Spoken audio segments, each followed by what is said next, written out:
Zeus.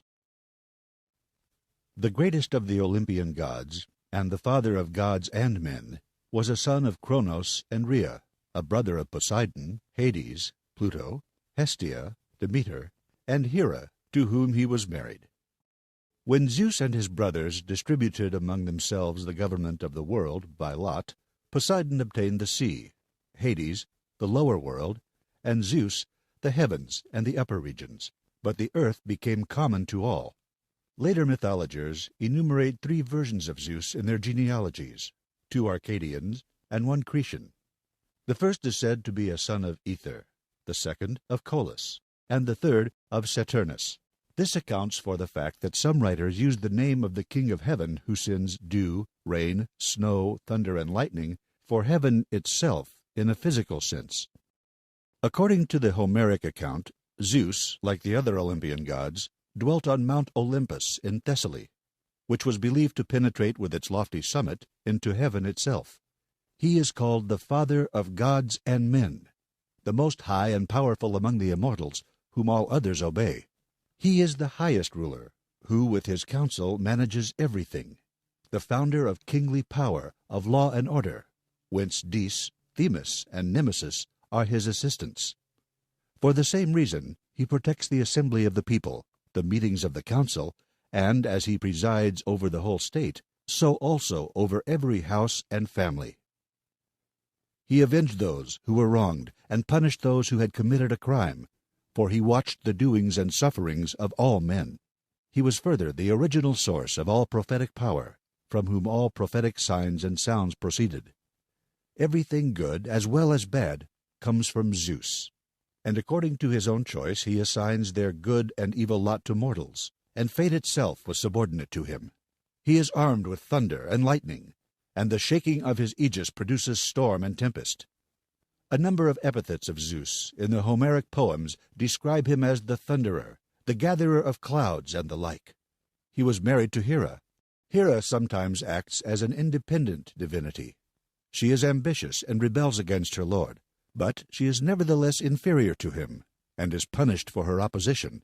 His amours with other goddesses or mortal women are not concealed from her, though they generally rouse her jealousy and revenge.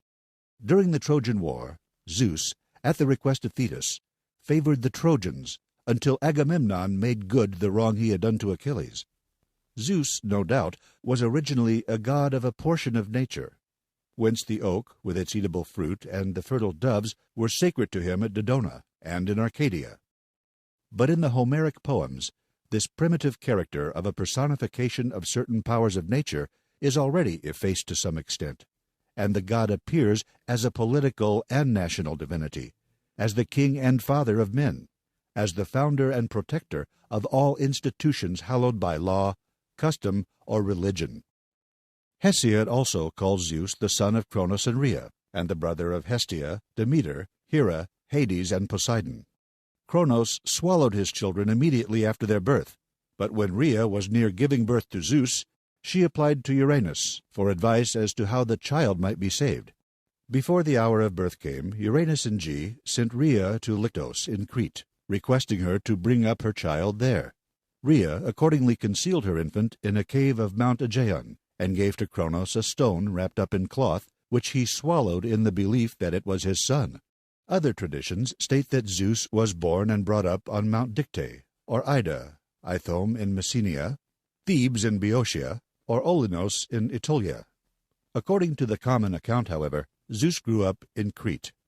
In the meantime, Cronos, by a cunning device of Ge, was made to bring up the children he had swallowed, and first of all the stone which was afterwards set up by Zeus at Delphi. The young god now delivered the Cyclops from the bonds with which they had been fettered by Cronos, and they, in their gratitude, provided him with thunder and lightning. On the advice of Ge, Zeus also liberated the 100-armed Gigantes, Briareos, Cottus, and Gyes, that they might assist him in his fight against the Titans. The Titans were conquered and shut up in Tartarus, where they were henceforth guarded by the Hecatoncres. Thereupon Tartarus and Ge begot Typhoeus, who began a fearful struggle with Zeus, but was conquered. Zeus now obtained the dominion of the world, and chose Metis for his wife.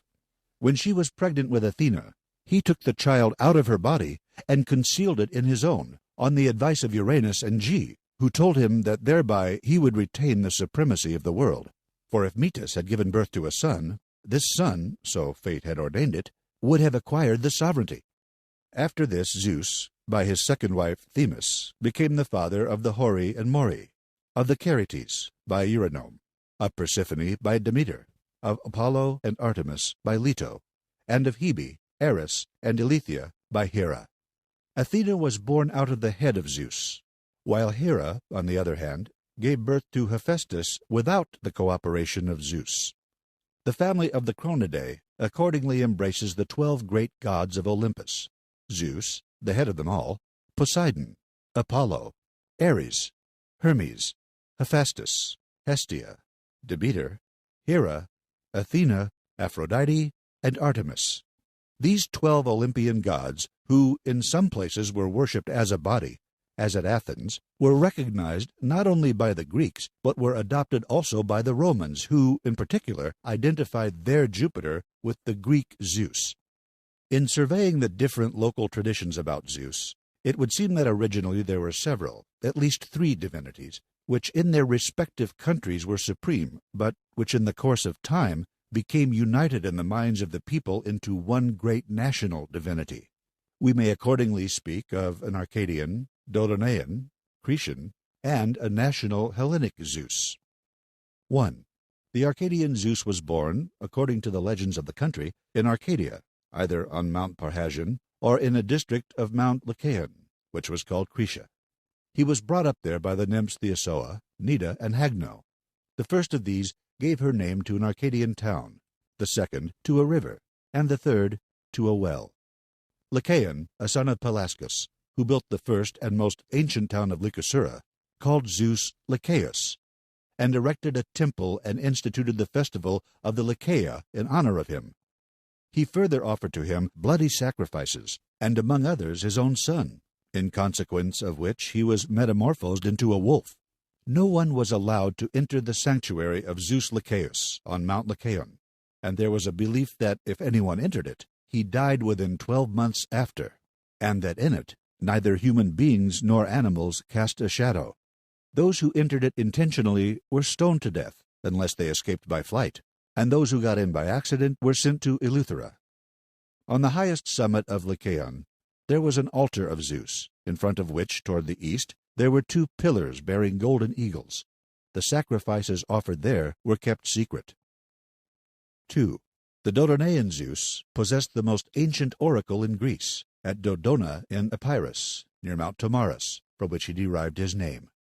At Dodona, Zeus was mainly a prophetic god, and the oak tree was sacred to him. But there, too, he was said to have been reared by the Dodonian nymphs. 3. The Cretan Zeus. We have already given the account of him which is contained in the Theogony of Hesiod. He is the god to whom Rhea, concealed from Cronos, gave birth in a cave of Mount Dicte, and whom she entrusted to the Charites, and the nymphs Adrastea and Ida, the daughters of Melesius. They fed him with milk of the goat Amalthea, and the bees of the mountain provided him with honey. Crete is called the island or nurse of the great Zeus, and his worship there appears to have been very ancient. Among the places in the island which were particularly sacred to the god, we must mention the district about Mount Ida, especially Naissus, which was said to have been built by the Charites, and where Minos had ruled and conversed with Zeus. Further, the towns about Mount Dicte, as Lyctos, Praesus, Hierapytna, Bianos, Eleutherinae, and Oxus. 4. The national Hellenic Zeus. There, too, Zeus was regarded as the father and king of gods and men, and as the supreme god of the Hellenic nation. His statue there was executed by Phidias a few years before the outbreak of the Peloponnesian War, the majestic and sublime idea for this statue having been suggested to the artist by the words of Homer. According to the traditions of Elis, Cronos was the first ruler of the country, and in the Golden Age there was a temple dedicated to him at Olympia. Rhea, it is further said, entrusted the infant Zeus to the Idaean dactyls, who were also called Curetes, and had come from Mount Ida in Crete to Elis. Heracles, one of them, contended with his brother Dactyls in a foot race, and adorned the victor with a wreath of olive. In this manner he is said to have founded the Olympian Games, and Zeus to have contended with Cronos for the kingdom of Elis. The Greek and Latin poets give to Zeus an immense number of epithets and surnames, which are derived partly from the places where he was worshipped, and partly from his powers and functions. He was worshipped throughout Greece and her colonies, so that it would be useless and almost impossible to enumerate all the places. The eagle, the oak, and the summits of mountains were sacred to him, and his sacrifices generally consisted of goats, bulls, and cows. His usual attributes are the scepter, eagle, thunderbolt, and a figure of victory in his hand. The Olympian Zeus sometimes wears a wreath of olive, and the Dodonian Zeus a wreath of oak leaves. In works of art, Zeus is generally represented as the omnipotent father and king of gods and men, according to the idea which had been embodied in the statue of the Olympian Zeus by Phidias.